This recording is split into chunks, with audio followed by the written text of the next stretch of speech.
Sa Los Angeles noong 1937, ang bilyonaryong si Hannon ay sumulat ng liham para sa empleyado sa isang hotel. Sa liham na ito, ipinagtapat niya na nakagawa siya ng napakamapanganib na pagtuklas na malamang na ipapatay siya. Nang tapos na siya, pumunta siya sa ballroom at ibinigay ang liham sa bartender na si Ashton, sinabing may darating na tinatawag na Douglas para kunin ito mamaya. Pagka-uwi ni Hannon, binuksan ni Ashton ang envelope para basahin ang sulat na nagdulot sa kanya ng pagkabalisa. Ilang sandali pa ay nakauwi na si Hannon at humiga sa kama kasama ang kanyang asawa. Biglang nawala ang silid at nagising siya sa isang lab sa 1999. Lumalabas na ang lungsod ng 1,937 at lahat ng tao doon ay bahagi ng virtual reality simulator na binuo ng kumpanya ni Hannon. Umalis siya sa lab para pumunta sa paborito niyang bar, kung saan uminom siya at ininom ang kanyang gamot habang nakatingin sa kanya ang ilang nakakatakot na lalaki. Pagkatapos ay ginamit niya ang payphone para mag-iwan ng mensahe para kay Douglas sa answering machine. Naputol ang tawag sa isang misteryosong tao na lumitaw sa likod ng pinto na ikinagulat ni Hannon nang makita at sinundan ito sa madilim na eskinita. Nang sasabihin na niya ang kanyang natuklasan, ang estranghero ay naglabas ng kutsilyo upang saksakin siya na agad siyang pinatay. Kinaumagahan, pinakinggan ng protege ni Hannon na si Douglas ang mga mensahe sa kanyang makina bago pumunta sa banyo, kung saan siya ay natakot nang makakita ng dugo sa lababo at kamiseta na may bahid ng dugo sa basurahan. Ang isa sa mga mensahe ay mula sa pulisya na nagsasabi sa kanya na agarang pumunta sa istasyon ng pulis. Hindi narinig ni Douglas ang iba pang mga mensahe at agad na nagtungo sa istasyon kung saan nakilala niya si Detective McBain na nagpakita sa kanya ng patay na katawan. Kinumpirma ng nalulungkot na si Douglas na si Hannon iyon at sinagot ang mga tanong ni McBain. Ipinaliwanag na nagtrabaho siya para kay Hannon sa loob ng 6 na taon ngunit malapit din silang magkaibigan. Pagkatapos ay pumunta sina McBain at Douglas sa opisina ni Hannon. Nais malaman ng detective ang tungkol sa proyekto ng kumpanya ngunit ipinaliwanag lamang ni Douglas na gumagawa sila ng software ng computer, ang iba ay kumpidensyal na impormasyon. Sa sandaling iyon, napansin nila ang isang babae na nagngangalang Jane sa isa pang silid at nagulat si Douglas nang marinig na sinabi niyang anak siya ni Hannon dahil hindi binanggit ng kanyang amo ang pagkakaroon ng anak. Pakiramdam din niya ay nakita na niya ito dati. Habang isinama ni McBain si Jane para sa pagtatanong, pumunta si Douglas sa 13 palapag. Dito, binisita niya ang programmer na nagngangalang Whitney na nagdadalamhati para kay Hannon. Sinabi niya sa kanya ang tungkol sa simulation na kanilang ginagawa at ang patuloy na pagbisita ni Hannon sa bersyon na iyon ng Los Angeles kahit na kailangan pa nila ng ilang buwan na trabaho para sa unang pagsubok. Nang tanungin siya ni Douglas kung alam niya ang tungkol kay Jane, sumagot si Whitney na hindi niya alam. Pagkatapos ay bumalik si Douglas sa lobby at nakita si Jane na umalis sakay ng taxi. Naghihinala siya sa babae at tinanong ang receptionist kung saan siya tumutuloy upang sundan siya. Pagkatapos, tinanong ni McBain si Whitney tungkol sa pananaliksik ng kumpanya. Ipinaliwanag ni Whitney na ang kanilang virtual reality ay puno ng mga simulated self-learning human na walang kamalay-malay na sila ay mga computer program at ang pinili nilang gayahin ay ang Los Angeles noong 1937 dahil gusto ni Hannon na bisitahin muli ang mga araw ng kanyang kabataan. Sa hotel, natagpuan ni Douglas si Jane at kinumpronta siya sa lobby. Tinanong siya tungkol sa huling pag-uusap nila ni Hannon. Ipinaliwanag ni Jane na nakatira siya sa France at ilang araw na ang nakalipas. Hiniling sa kanya ng kanyang ama na pumunta sa USA para tulungan siyang isara ang kumpanya. Pagkatapos ay nakipagpulong si Jane sa abogado ni Hannon upang talakayin ang last will ng kanyang ama para lamang malaman na gumawa si Hannon ng huling minutong pagbabago at ang kumpanya ay mapupunta kay Douglas. Kasabay nito, sinabi din ni McBain ang parehong balita kay Douglas na nagulat at nalilito gaya ni Jane. Dahil sa pagbabagong ito ay naging suspect si Douglas. Sinabi ni Douglas na sa araw ng pagpatay, hindi niya nakausap si Hannon, dahilan upang ipaliwanag ni McBain na ginamit ang calling card ni Hannon bago siya namatay. Sa bahay, pinakinggan ni Douglas ang iba pang mga mensahe sa kanyang makina at sa wakas ay narinig ang mensahe ni Hannon na sinasabi sa kanya ang tungkol sa liham na itinago niya sa simulation. Sinabi ni Hannon na may nakita siyang kamanghamanghang bagay ngunit natapos ang pag-record ng tanungin niya ang misteryosong tao na, "Paano mo ako nahanap?" Agad na pumunta si Douglas sa opisina at pagkatapos hanapin ang impormasyon ni Hannon sa computer, hiniling niya kay Whitney na ikonekta siya. Sa una ay tumanggi si Whitney at ipinaliwanag kung gaano ito kapanganib, ngunit binago ni Douglas ang kanyang isip sa pamamagitan ng pagpapaliwanag sa mga pahiwatig na tumuturo sa kanya. Kaya maaaring pinatay niya si Hannon at nakalimutan o siya ay na-frame up. Nang sabihin ni Whitney na maaari lang siyang bigyan ng 1 oras, kinumbinsi siya ni Douglas na gawin itong 2 na mapanganib. Pagkatapos ay humiga si Douglas sa simulation chamber at pagkatapos ng maraming ilaw at paglipat ng oras, lumitaw siya sa virtual reality na punta sa katawan ng isang bank clerk. Kakaiba sa pakiramdam at kinailangang tumakbo ni Douglas sa banyo para pakalmahin ang sarili. Napansin ng amo na tila hindi maganda ang kalagayan niya at binigyan siya ng day off. Umalis si Douglas sa gusali at namangha sa itsura ng dating Los Angeles na parang totoo. Sinabi sa kanya ni Whitney na noong kumonekta si Hannon sa realidad na ito ay ginamit niya ang katawan ng lalaking may-ari ng tindahan ng mga sinaunang bagay sa Pasadena, kaya nang huminahon na siya, pumunta doon si Douglas sakay ng taxi. Hindi nagtagal ay nakarating si Douglas sa tindahan at laking gulat niya nang matuklasan na ang may-ari na si Grierson ay kamukhang-kamukha ni Hannon. Hindi siya nakikilala ng lalaki ngunit sa tingin niya ay mukhang pamilyar si Douglas. Sunod, pumunta si Douglas sa hotel at nagtanong sa mga mananayaw para sa impormasyon tungkol kay Hannon hanggang sa sinabi sa kanya ng isa sa kanila na tanungin si Ashton.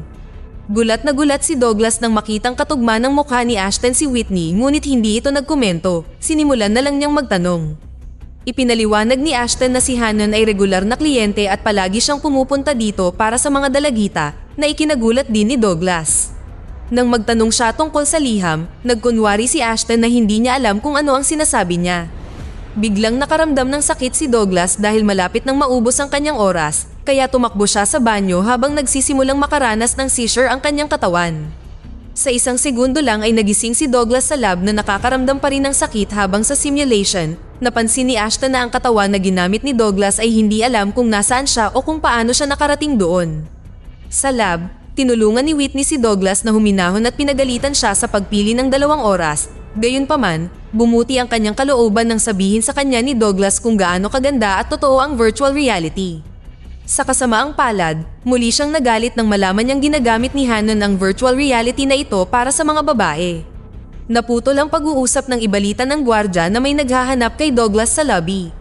Bumaba si Douglas at nakita si Tom na nagpapaliwanag na nakita niya si Hannon sa bar noong isang gabi. Hiniling din niya na mag-usap sila ng pribado, kaya dinala siya ni Douglas sa parking lot.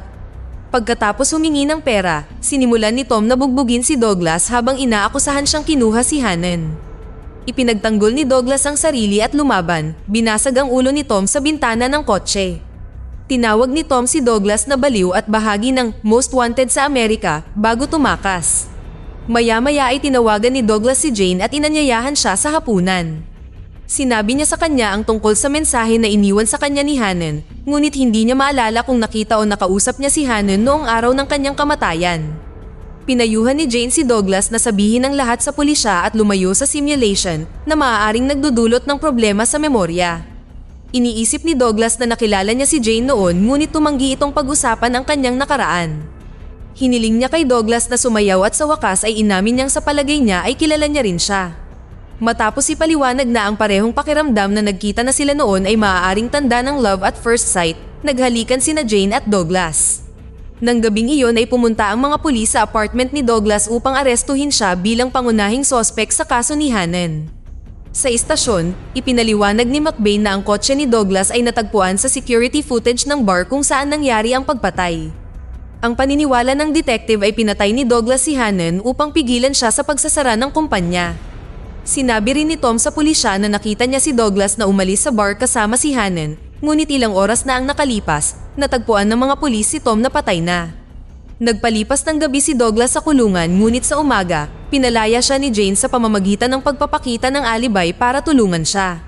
Determinado na mahanap ang katotohanan, pumunta si Douglas sa lab at nag-login sa simulation na nagtakda muli ng timer sa loob ng 2 oras. Gayunpaman, nabigo siyang pindutin ng isang pindutan at hindi nagsimula ang oras. Pilit siyang binabalaan ng computer ngunit nasa simulation chamber na si Douglas. Nang lumitaw siya sa virtual reality, si Douglas ay nasa gitna ng kompetisyon sa sayaw. Agad niyang iniwan ang kanyang kapareha at bumalik sa tindahan ng Antigo, binato ang bintana para lumabas si Grierson. Sa una, ayaw siyang makita ni Grierson, ngunit ipinaliwanag ni Douglas na maaari niyang sabihin sa kanya kung bakit minsan ay nawawala siya sa oras at nagigising na walang ideya kung nasaan siya. Inamin ni Grierson na pagkatapos magising, nakakakita siya ng mga flashback ng buhay ng ibang lalaki at naamoy ng kanyang asawa ang amoy ng ibang mga babae sa kanyang damit. Binanggit din niya na may nakita siyang kakaiba sa ilalim ng kanyang kama. Inilabas niya ang isang briefcase na naglalaman ng napakagarang suit, sinabing hindi niya ito binili at hindi niya natatanda ang isinuot iyon ngunit sakto sa kanya. Napagtanto ni Douglas na itinago ni Hannah ng suit doon para isuot ito sa tuwing maglalagin siya. Pagkatapos, dinala ni Douglas si Grierson sa hotel kung saan tinawag siyang Hannah ng staff. Pagpasok nila sa ballroom, nag-concentrate si Grierson hanggat kaya niya para hanapin ang anumang bakas ng mga alaala ni Hannah.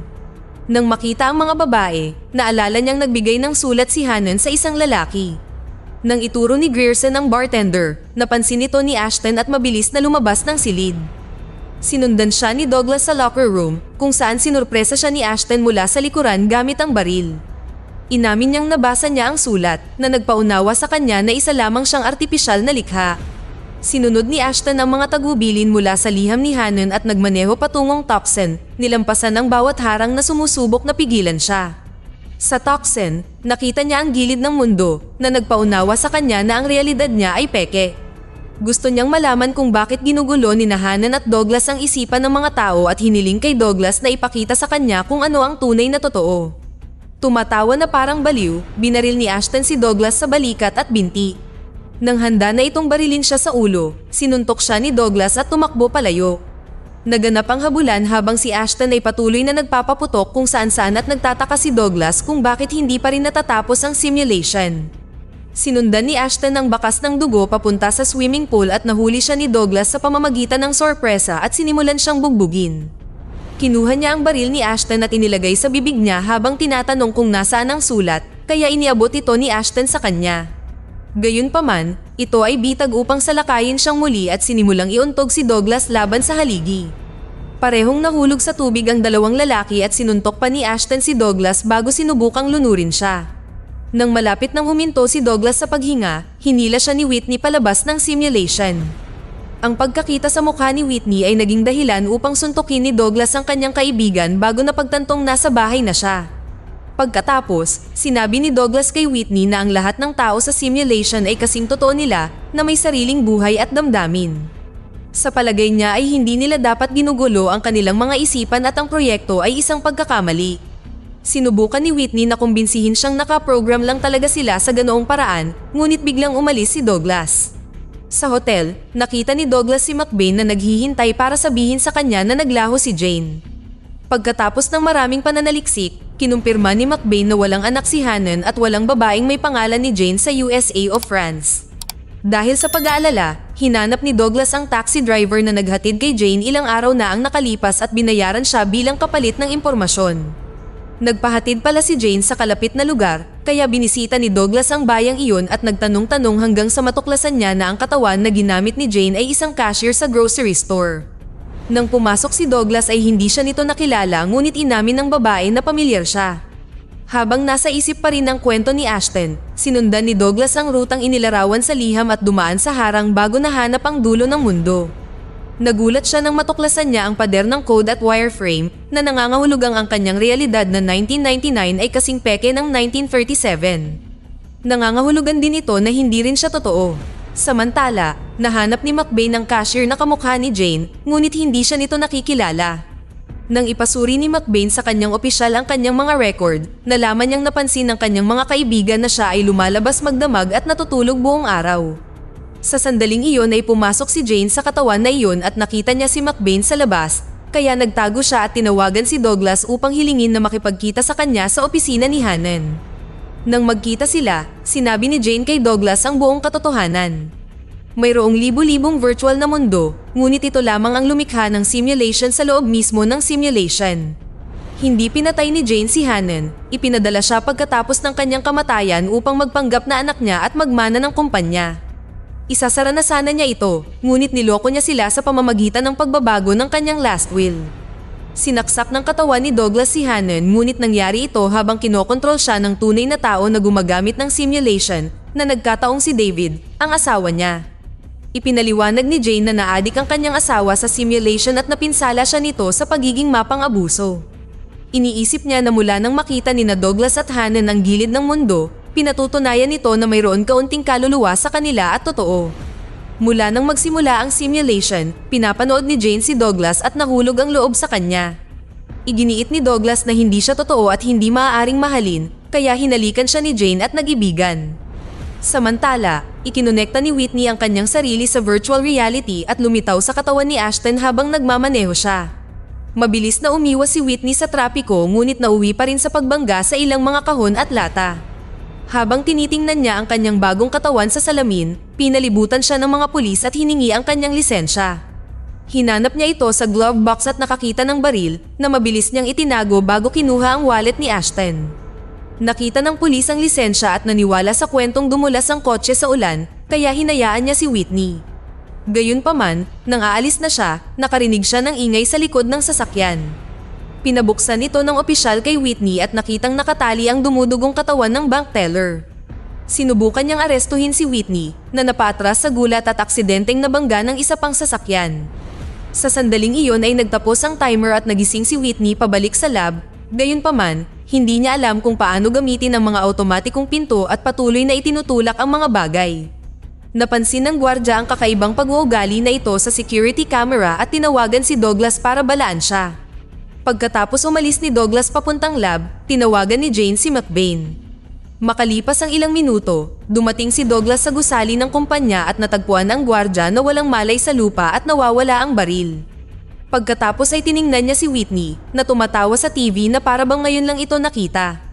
Sa pamamagitan lamang ng pagpapalitan ng ilang salita, napagtanto ni Douglas na si Ashton ito na siyang nakabalik dahil napatay si Whitney ng kotse. Ipinaliwanag ni Douglas kay Ashton na hindi rin totoo ang mundong ito, ngunit gusto pa rin ni Ashton na makita ang lugar kung saan siya ipinanganak. Sumakay ang mga lalaki sa elevator at sa sandaling iyon, ginamit ng asawa ni Jane na si David ang katawan ni Douglas. Nanatili siyang tahimik sa ngayon at dinala si Ashton sa silid na kinalalagyan ng lahat ng mga computer na nagpapatakbo ng simulation program. Habang tumitingin si Ashton sa paligid, nakita ni David ang baril ng gwardya at binaril si Ashton ng 2 beses para patayin siya. Ilang sandali pa ay pinuntahan ni David si Jane na nagpanggap na si Douglas noong una. Habang naghahalikan sila, ibinunyag ni David ang tunay na pagkakakilanlan at sinimulang bugbugin si Jane dahil sa pakikipagtalik sa ibang lalaki. Inihagis niya siya sa kama at sinimulan siyang sakalin, kaya inabot ni Jane ang alarm clock at hinampas siya sa ulo.